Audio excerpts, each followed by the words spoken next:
Hi, everyone, and welcome to the As I Amber podcast. I'm Amber, and I love to talk about music, travel, society, and pop culture. On this episode, I'm here with my friend Zach. Say hey. Hey everybody.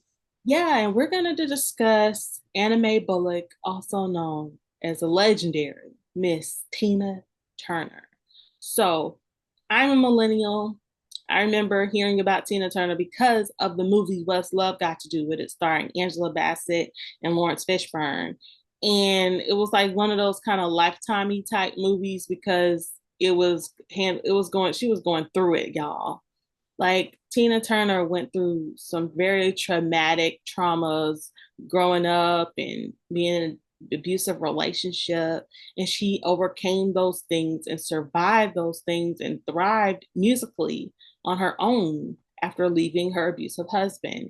There's also a HBO documentary called Tina that I highly recommend people watch. If you haven't seen What's Love Got to Do with It, or you haven't read her biopic or her autobiography, I suggest watching the documentary because she went through so much. And what was your introduction to Tina Turner's act?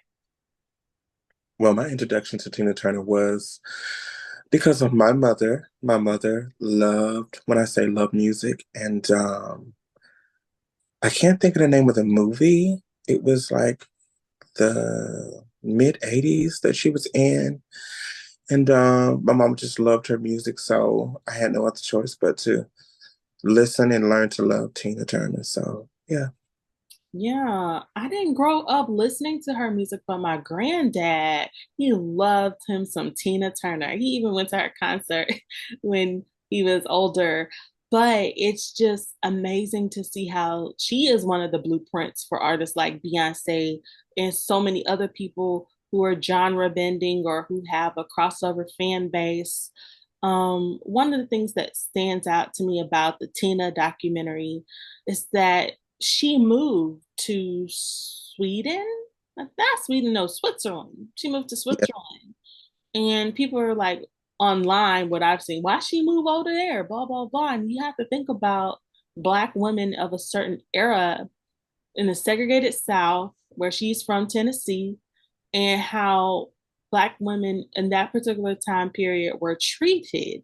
Black performers could not, this was not that long ago, but a lot of Black artists, they couldn't stay at certain hotels. They had to walk in the back and perform in the back, and can't even stay at the hotel, but you sold out a show, you know? And it's just always interesting to me how people can vilify someone and not understand their story. She had a lot of trauma in the United States, and maybe that was too much for her. And maybe she felt more embraced overseas. What were your thoughts on that? Well, I can understand. Mhm. Um, she lived overseas. I understand, but some people never understand because I always try to put myself in someone's shoes because you never know what someone is going through. So you always have to just be mindful. So. Yeah, and in her latter years, she actually got married to her one of her the execs or someone. His name is Irvin, and he actually gave his kidney to her a couple of years ago. And they got married, even though they've been together for like over 30 years. They didn't actually get married until about 7, 8 years ago. So it's just awesome to see her experience love, because if you watch What's Love Got to Do with It, or you know her story from watching the documentary, it just seemed like everybody in her life just used her or didn't care about her.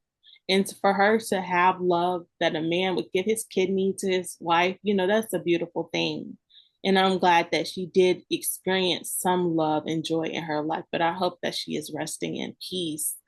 Outside of her trauma, she was an amazing performer, because if you have seen the clips, I'm pretty sure they're online. She was 60 years old performing at a show. She didn't have any harnesses or any of the straps things that people have when they're doing stunts and things like that. She is running in heels on stage, just turned up. And it's like, you're doing better than people half their age. And I remember the 2008 Grammys, Beyonce and Tina Turner performed together. It was like a tribute. And I felt like it was a passing of a torch. Like, no, those two are uncomparable to one another, but I just thought it was really kind of Miss Tina to allow Beyonce to perform with her, because some people have such an inflated ego that they would never want to share the stage with anybody, but it showed her heart. What are your thoughts on the legacy of Miss Tina Turner? Well, I love Tina, especially when she performed live. Mm-hmm. And I remember as a child watching her perform with Cher as well. Of course, it was in the 70s, Mm-hmm. but watch it and replay it all the time. So I used to listen to that. And her music live was even amazing. Like Shake a Tail Feather is one of my favorites. Mm-hmm. Um, how she interacted with the Ikettes. Even they have an album that people don't really know about.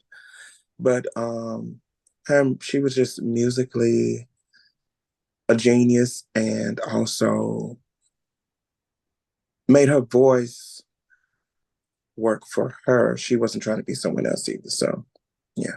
That's interesting that you say that, because she did have a distinctive voice and she didn't sound like anybody else. She didn't. And I think that was really interesting, because now with everybody trying to sound like everybody else, it's annoying at times, but she wasn't afraid to stand out. And she had the prettiest legs ever.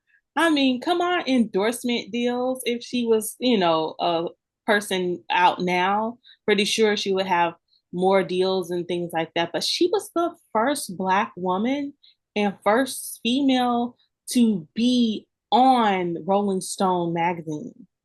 Like they said it on the. I was looking up some facts, and it was like she's the first Black person and first woman to be on Rolling Stone magazine, and how she embraced the rock and roll genre. She went from singing soul music, but rock and roll was where her heart was at. And I think it's interesting because a lot of times, like I said before, Black artists are pigeonholed or put into a box that they can't break out of. And she broke through those barriers. She paved the way for people like Fifi Dobson, like Darius Rucker, like a lot of the country and heavy metal artists who don't fit Jimi Hendrix's, the Lenny Kravitz, the artists who are super talented, but because of how they look and the genre that they like, the powers that be in marketing don't know how to handle that. What did you think about her transition from singing soul music to more pop and rock songs? For me at the time, I thought it just was a great idea for Tina.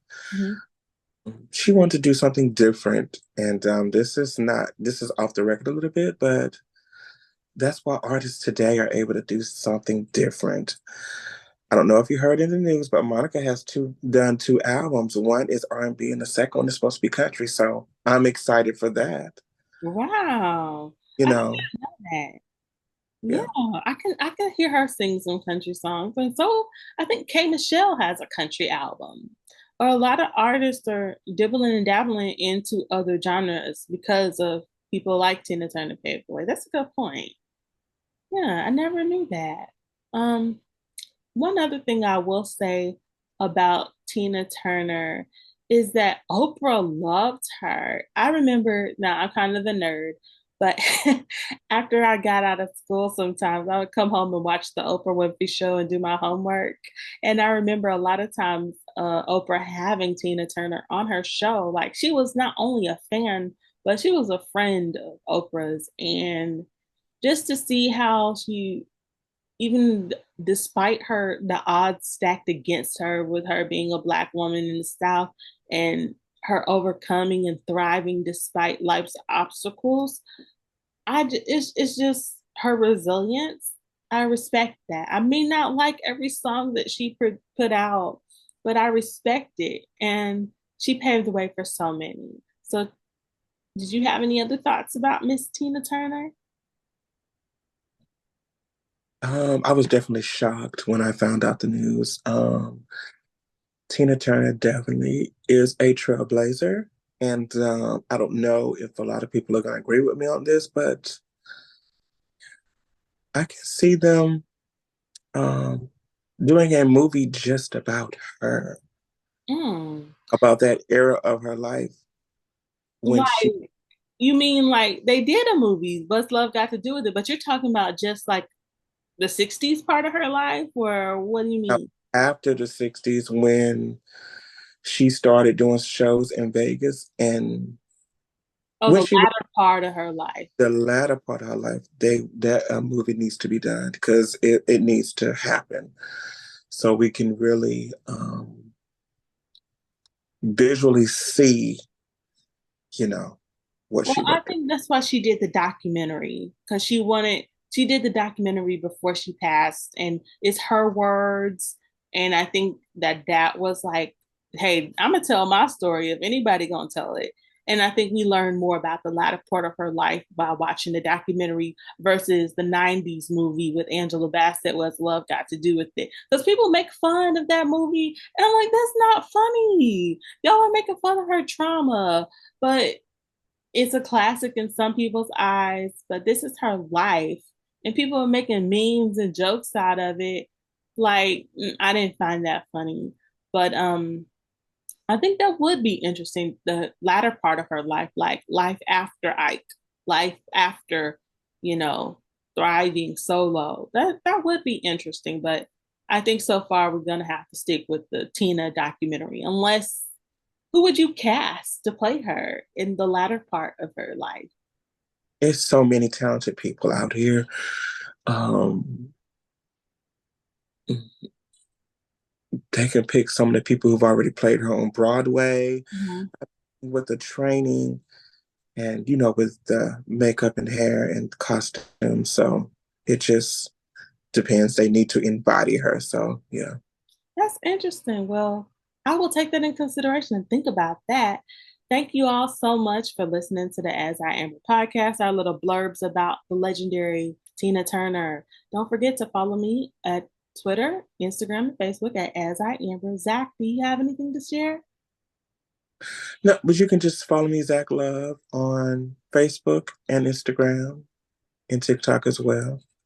All right, y'all. Thank y'all for listening. Good night or good morning. Bye.